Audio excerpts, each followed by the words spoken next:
નમસ્કાર દર્શક મિત્રો, બોટાદ દસ્તક ન્યૂઝમાં આપનું હાર્દિક સ્વાગત છે અને હું છું એલડી મકવાણા। આપ જોઈ રહ્યા છો બોટાદ દસ્તક ન્યૂઝ। હવે પછીના સમાચાર વિગતવાર। બરવાળા નગરપાલિકાની બેદરકારી, ભૂગર્ભ ગટરના પાણી ઘરમાં ઘૂસ્યા। રજૂઆત કરવા છતાં સમસ્યાનું નિરાકરણ ન થતાં રહીશોમાં રોષ।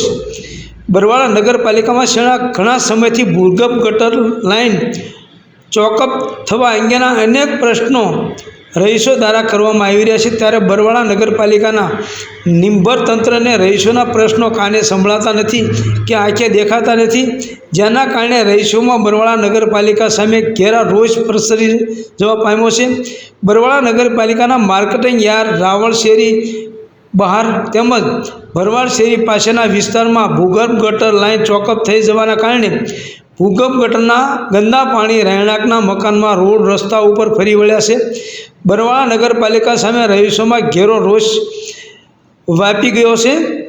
બરવાળા નગરપાલિકાના રોકડિયા હનુમાનજી મંદિર પાછળ, માર્કેટિંગ યાર્ડ પાસે, રાવળ શેરી બહાર તેમજ મહાવીરજી પાછળ ભરવાડ શેરી વિસ્તારમાં ભૂગર્ભ ગટર પાઇપલાઇન ચોકઅપ થઈ જવાની ફરિયાદો રહીશો દ્વારા નગરપાલિકામાં વારંવાર કરવામાં આવેલ છે। તેમ છતાં નગરપાલિકા દ્વારા રહીશોના પ્રશ્નોના નિરાકરણ કરવામાં ન આવતા લોકોને હાલાકીનો સામનો કરવો પડી રહ્યો છે। ત્યારે આ ભૂગર્ભ ગટરના ગંદા પાણી રોડ પર, રસ્તા ઉપર તેમજ ઘરમાં ફરી વળતા રહીશોને દુર્ગંધ મારતા ગંદા પાણીમાંથી પસાર થવું પડી રહ્યું છે, જેના કારણે રાહદારીઓ અને રહીશો ત્રાહિમામ પોકારી ગયા છે। સૌજન્ય દિવ્યા ભાસ્કર, બોટાદ દસ્તક ન્યૂઝ, એલડી મકવાણા, બોટાદ।